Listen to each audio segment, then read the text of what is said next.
All right, so today I thought we'd do some basic formula technique from a clinic I've done a couple times. So I'll go over some basic mechanics and then we'll have you guys come up and take turns working through some exercises. So one of the things I find with formula playing that's challenging is that oftentimes we start just jumping into some repertoire. And I've talked about some of these things in lessons, but we haven't had a chance to go over this with everyone. And when you just say jump into playing something like Yell After the Rain, it's often easy to develop some really problematic technique if you're not focusing specifically on all the mechanics of how to roll the mallet across the forefinger, what your small muscles in your arm should be doing. And so I developed a series of exercises just to focus on these specific things so that when we're playing music, we don't have to worry as much about the technique. So I like to start off with focusing on just the simplest basic double vertical strokes here, just getting a nice full sound from the bar and bouncing off. So this first one is very simple. We're just doing double verticals up a scale.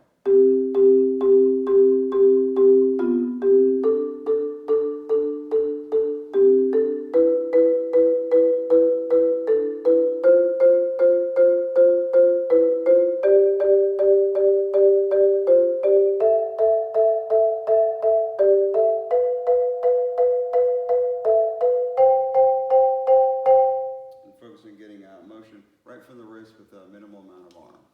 So, Zane, you want to come up and we can work through some of these here? Are you right-handed or left-handed? Right. Okay, so let's start with the right hand.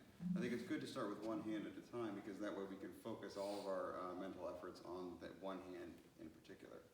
Okay, let's go ahead. Let's just set the mallets right on that C and G there and just sort of let go with the tension in your hand. And you can feel it takes very little tension now because the weight's sitting on the bar. That's the ideal amount of force that we want to have in our hands there. Let's go ahead and just move that arm down a little bit. There you go. Let's take some deep breaths, just in through your mouth and out through your nose.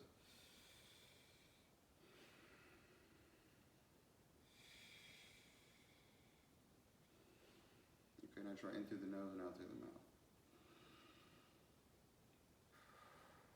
There we go. Okay, so now just sort of lift your arm up like a wet noodle, and that's sort of the feeling we want to have of the looseness. So let's just do a nice rebound right off there. Great. Do that a couple times. Okay, and let me just, I'll go ahead, I'll adjust your arm down there, and let's start with the wrist up high like this. So the motion is down and up as opposed to up and then down. So we'll start up here. Nice. Do one more time. Yeah. Okay. Good. Can you bounce off even quicker? There you go. Keep going. Yeah. And the motion is sort of like, if you've ever, don't do this, but if you ever touch a hot stove, you don't sit there and think like, this feels pretty warm, I should probably move my hand off. You just immediately, without even needing to process it, bounce off. And that's sort of the idea we want here is this ballistic ricochet off of there. Nice, nice. Great. Keep doing that over and over. Great, that's a great basic stroke.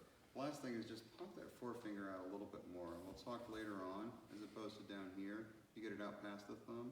Yeah, we'll talk a little more later on about why that is, but it helps with the motion as we get around the instrument. Good. Let's go ahead, let's try this exercise here, which is just the notation of what I was doing. So we're just starting to do this going up the scale. Like that, all the way up. Do you want it as written or like that? Or doesn't that? Either way, I think I was doing what was written. Oh, okay, so with the dots there is the way we write out the notes. I see, I was confused. Okay, yeah. Like, I hope I was playing properly. Yeah. Oh, no.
usually doing things a little more naturally. Let's try that with your left hand, see if you can make it just as nice as the right. And the things that I thought were great about that were that for the most part you had it in the wrist, we were bouncing off the bar pretty good. Do be aware of where the forefinger goes because it tends to creep back. And I know it feels more comfortable here, but it'll be harder later on. So I just want to put that in your head. So Awesome. this. Yeah, you want to get out ahead of your thumb. There you go. Okay.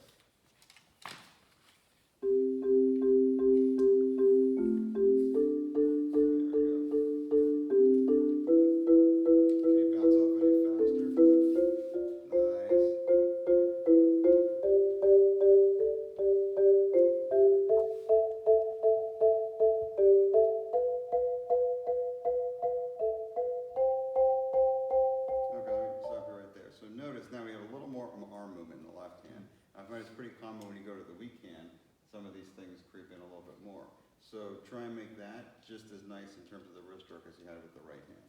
Okay.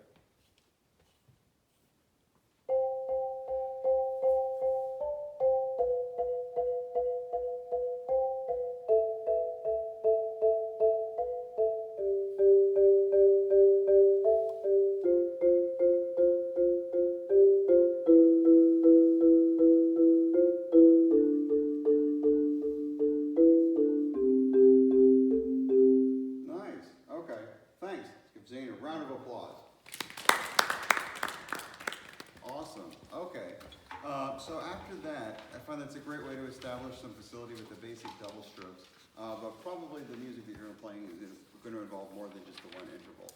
So it's going to be important to develop some facility in getting around the instrument. Now, the reason I was talking before about getting that forefinger popped out ahead of the thumb is that it feels pretty comfortable when that forefinger is pulled back, but it becomes very difficult to comfortably change intervals.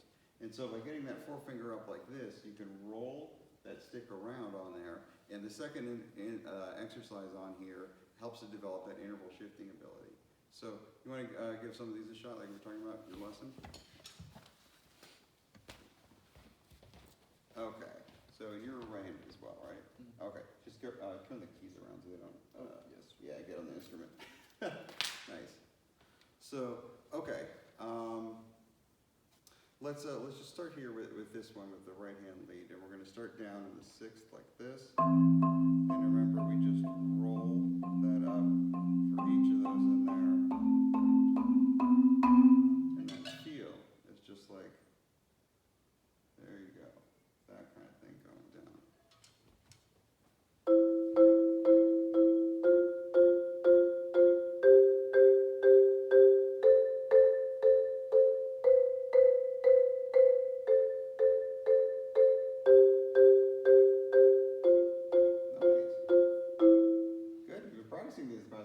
That's awesome. That's awesome. Let's go ahead and let's actually try that with the left hand before we go on. Actually, you guys, if you want to come up, you can actually see the paint sort of rotating as we go. If you come up here, you can see it a little bit better.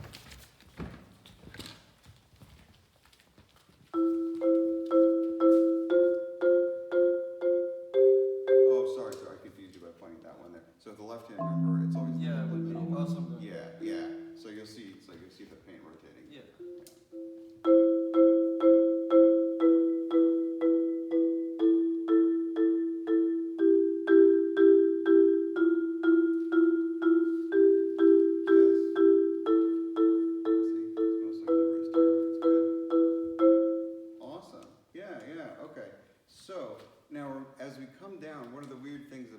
Is that it's always the inner mallet that's doing the work. So when we close the interval like that, it's fine. But if we're moving this one up, it's the same rotation here. We just then shift that up like this. And so when we start to get into this third exercise here, that's what we're working on. So there's a bunch of parallel motions where we'll start with the right hand. We come in, see that rotation, back, and now we rotate that one again to get that down.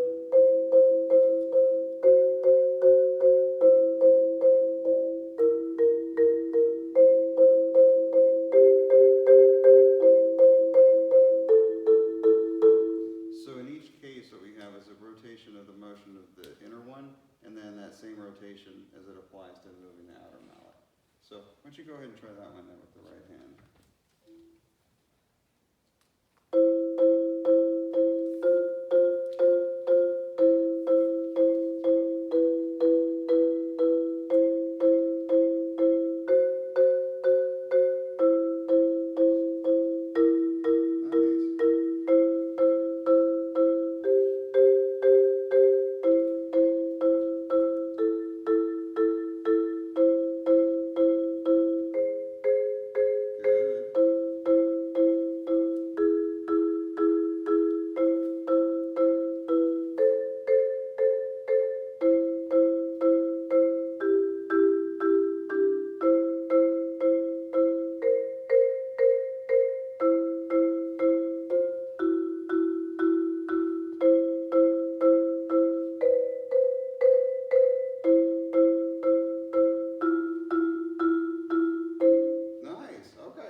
awesome to see.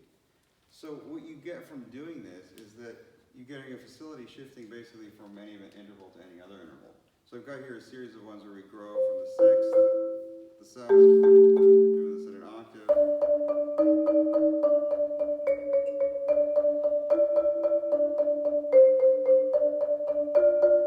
and so on and so forth. We usually go out to about a tenth.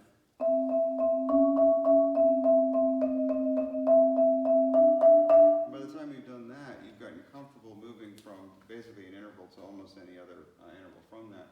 And if you think about it, any piece that you'll ever play, whether it's not allegro, although it's a 2-1, or any of the other things like you'll have for the rain that you're working on, you're shifting from one interval setup to another. And if you get comfortable with all those shifts, then you've done a lot of the groundwork for things that you'll be playing in the future.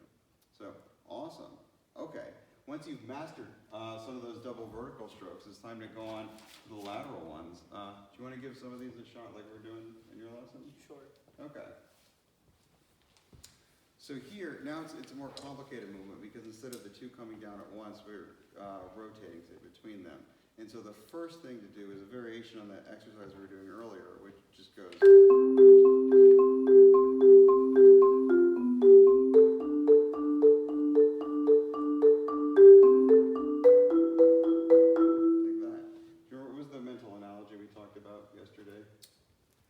We talked about a tiny man running. Yeah, that's what I always think about. It's like these fists sort of like pumping here. We got this.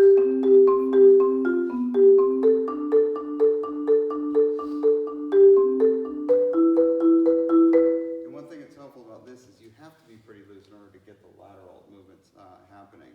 And it's trying to practice playing without tension is always super, super important. Okay, so let's go ahead and try that, whatever tempo is comfortable.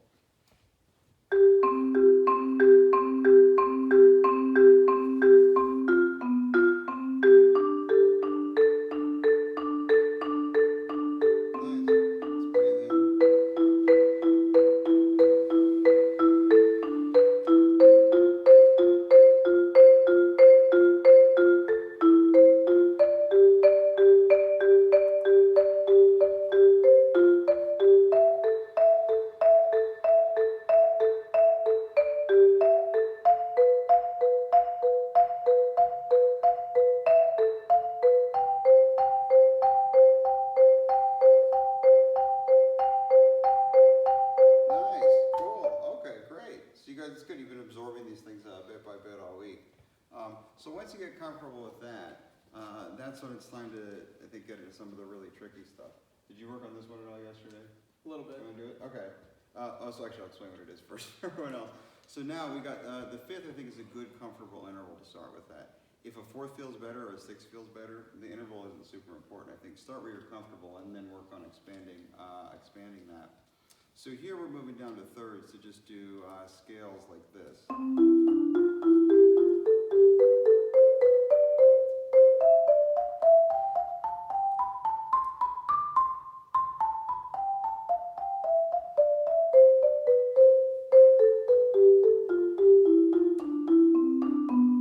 And I still do this today as a warm-up because I find once I can get through a couple of those comfortably, I can just feel sort of the tension ebbing away from my arm here.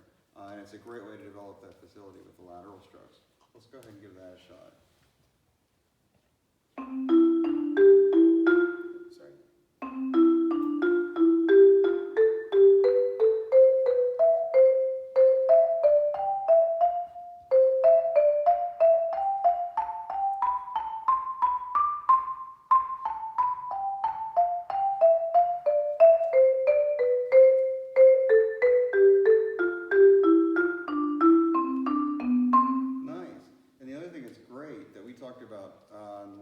Striking spot. You get a good view here. It's perfect. It's just off center as we go up, moves into center as we get up there. And that striking spot is that sort of mysterious vertical dimension of accuracy. Because we often just think about accuracy as horizontal. You don't want to aim for the D and hit the C. But it's also not just a matter of getting the C, it's a matter of where we're playing on the bar for consistency. So that's awesome there. You want to try the left hand? Sure. You're a brave man. I appreciate it. Yeah.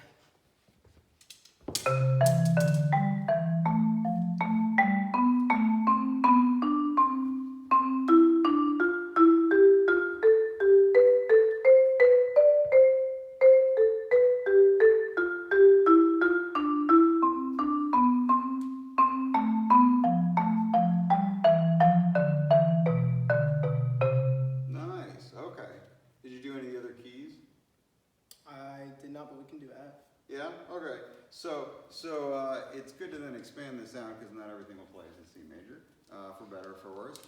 So it gets a little tricky as we get to the keys with more flats and sharps, but once you can do that, it starts to help to work figuring out the right striking spot as we snake our ways up and down the instrument.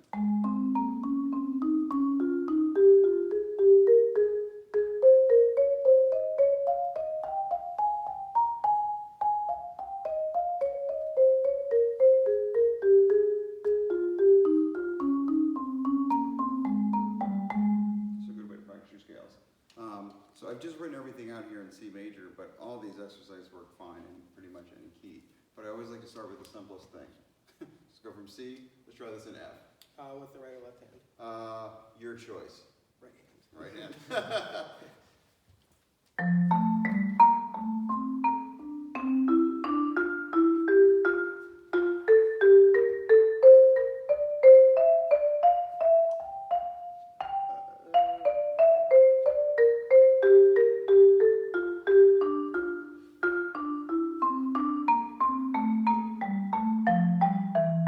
Nice, okay. So in terms of the striking spot, it's great to be able to come into the center like you were. For something like this, it's so fast, or it's a speed where I think that's probably gonna be uncomfortable.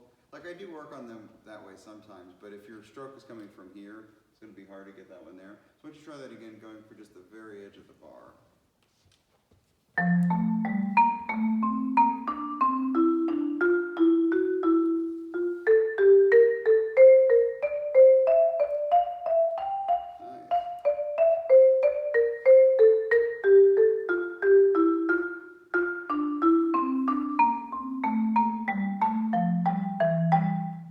Nice. There you go. Cool, cool. That's the result. Yeah, yeah. So then the very last thing is once you're feeling comfortable with that is you can do something I would never do in actual music, is just play your scale straight up with these lateral strokes. So just going back to C major, you can do.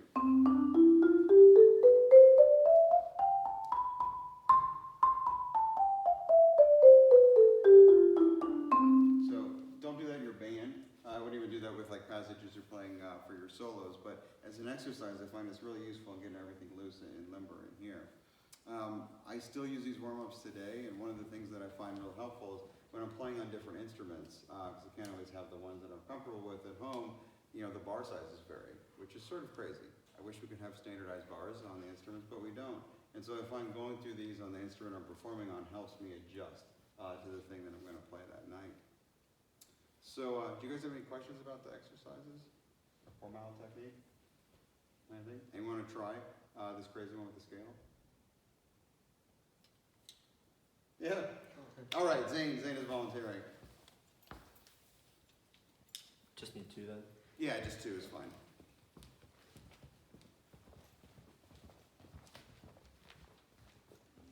And you mean like just straight scale? Yeah, so it's like it's notated at the bottom of the page there. Just that, Alright, 7. yeah, just that C major. And then It's good, yeah, it's feel free to go a little octaves, okay. slower. Yeah.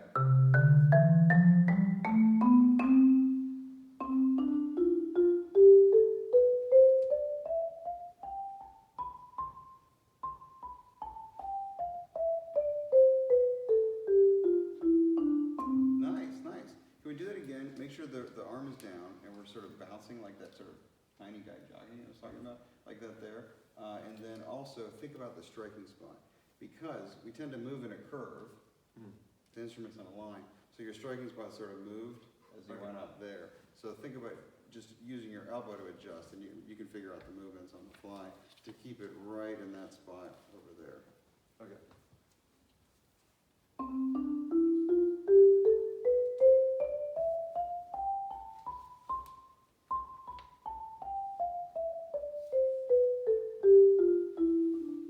Cool. Can you do it one more time? I'll just watch from this side.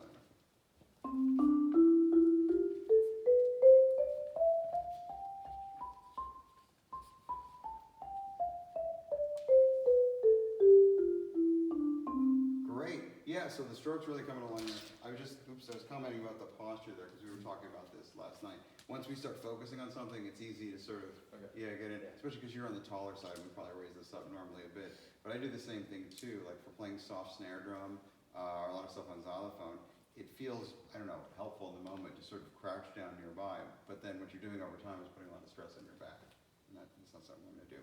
So, awesome. I think you guys, it's great to see how much progress you've made on the some of these in the past few days you've been doing your lessons. Do you have any more questions about anything here? Cool. Okay. Well, thanks. I'm just gonna go turn this off.